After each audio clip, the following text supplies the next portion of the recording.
Hello everybody, welcome back to the channel. Welcome back for another video. Hope you're all doing well. Hope that everyone out there is doing absolutely fan-freaking-tastic and that you're all having a great day. Don't forget to subscribe to the channel if you haven't already done so. There's a brand new video did you see that? That was a $500 million Bitcoin transaction. That was an actual $500 million sent that one time. The level of anxiety I would have is out of control.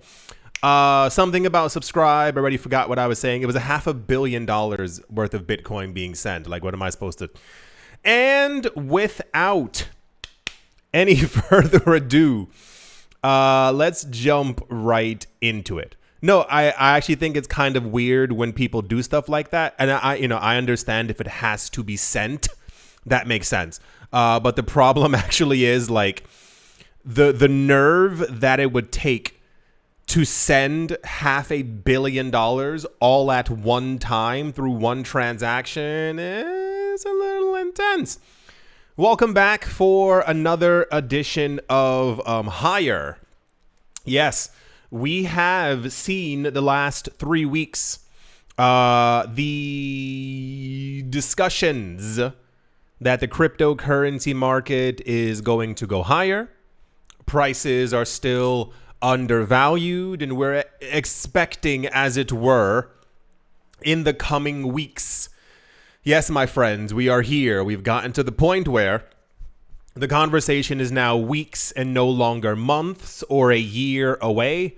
As we mosey on into September, we have a lot of expectations of very high prices for the market.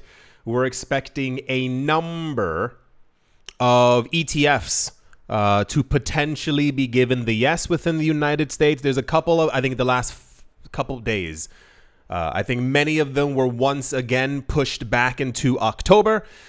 But that's also the time frame that we heard about initially, September and October, for these things to either go through or not.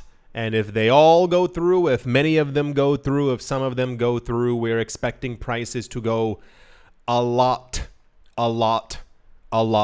higher. The general idea or trend as of right now is that Ethereum is going to basically be the thing that brings the market collectively to a brand new all-time high.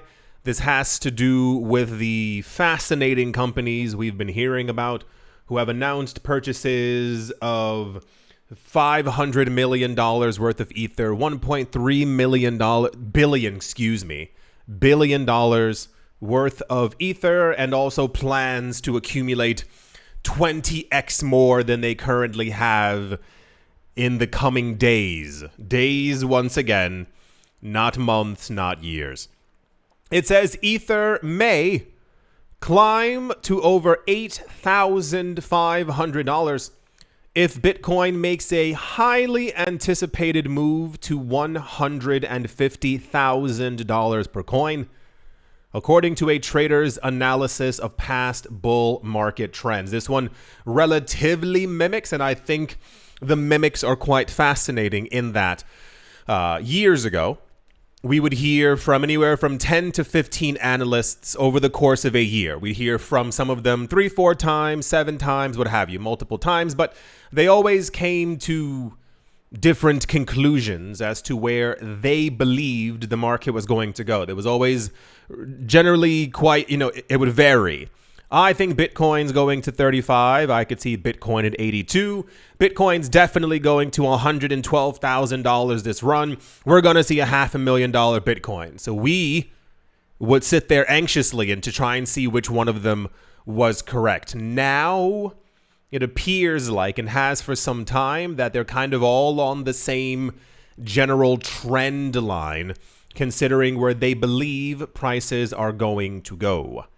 It says in major bull runs, ETH typically hits 30 to 35% of Bitcoin's market cap. This was said by someone called Yasha Edu on Twitter, noting that in 2021, Ether rose to reach 36% of Bitcoin's then market cap. Things are dramatically different now. I said before, the only thing that we really now have to go on is the past. Obviously, this is how life works. However, things are dramatically different this time, where we're no longer in this thing where it's just us. We're talking about institutions buying hundreds of millions of dollars of each coin on a daily or weekly basis. So even the idea, and I would say it is to mean that if Bitcoin goes to 150, then 8,500 for ETH is kind of, baked in the cards. But even these numbers don't really have to actually make sense, because at that point, I would assume that we're definitely going to 200,000, and anything less than a $10,000 ETH, when the previous all-time high years ago was 4,800. And we're seeing now companies announcing that by the end of this year, they want all the remaining Ether on exchanges. It's like, okay, well, 8,500 and 150,000 also seem quite low in numbers as well. Yasha Edu said, if Bitcoin reaches 150,000, a 25% increase from 120,000, then ETH may soar to 8,656, assuming Ether reaches 35% of Bitcoin's market cap as in previous cycles. We are currently at the point, my friends, where people are all but assuming we are going to rush past a $10,000 Ether. It makes sense because of the level of accumulation. We also are back in the flippening times. Yes, it's that period of every bull run, every bull market, where we hear that Ethereum is going to, at some point in the very near future, flip Bitcoin to become the number one coin. I think the odds of that happening are slim to toothpick to none. Like, it's just not going to be a thing. But I think Ether is basically poised at this point to perform incredibly well. I think it's going to be one of those things where you have people on the news and they're clutching their pearls because they can't believe that Ether went to 11,500 this run, despite all the news that we've been getting about these companies who own 1 million ETH that they purchased over the course of a 3.5 week period. So yes, we're getting all these numbers constantly flowing in more and more. I assume logically it has to do with us being at the last portion of the year. This year was very slow, but also very fast. I can't be the only one who felt that way. I've been anticipating this year for a while, the movements of the market, everything, but it still feels like we're slugging along slowly, despite the days. You blink and it's 8 days later. So yeah, let's see what happens September and October, as we've been told, similar to July. July, we were told, is when prices would begin to move.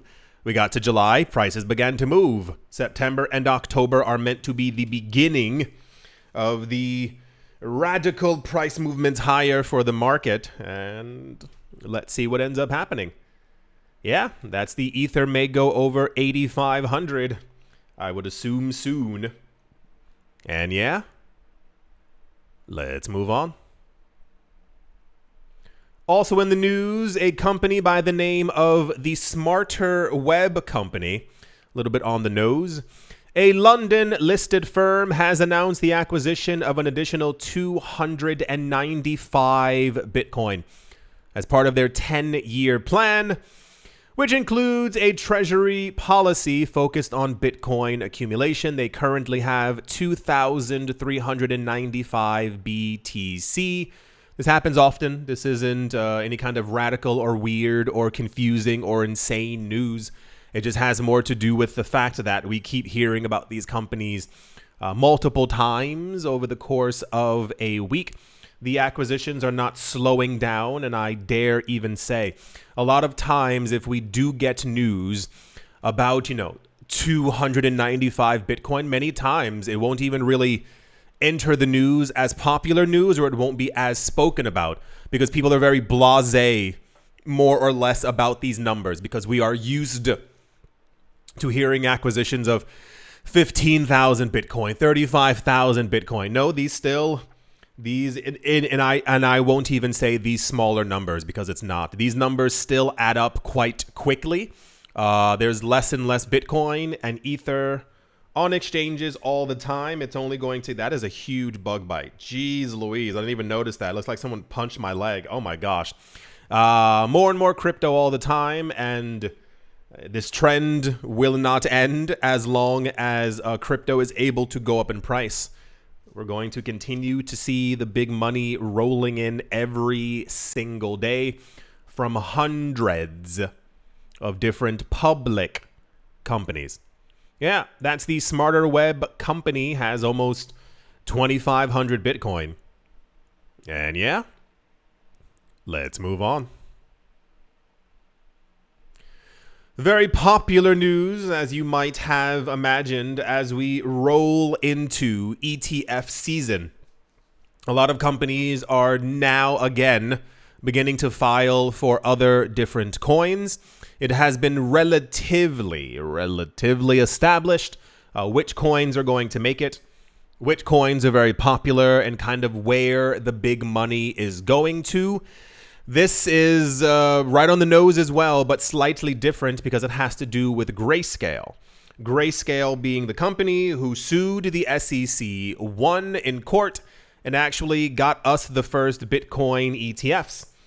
So as such, every time now that Grayscale announces that they're looking towards another altcoin or looking to get one of their trusts shifted into an ETF, it makes incredibly popular news because those then could be coins that other institutions begin to look for, and potentially, the cream de la cream of BlackRock announcing that they're also potentially, one day in the future, also going to launch an ETF for that coin as well.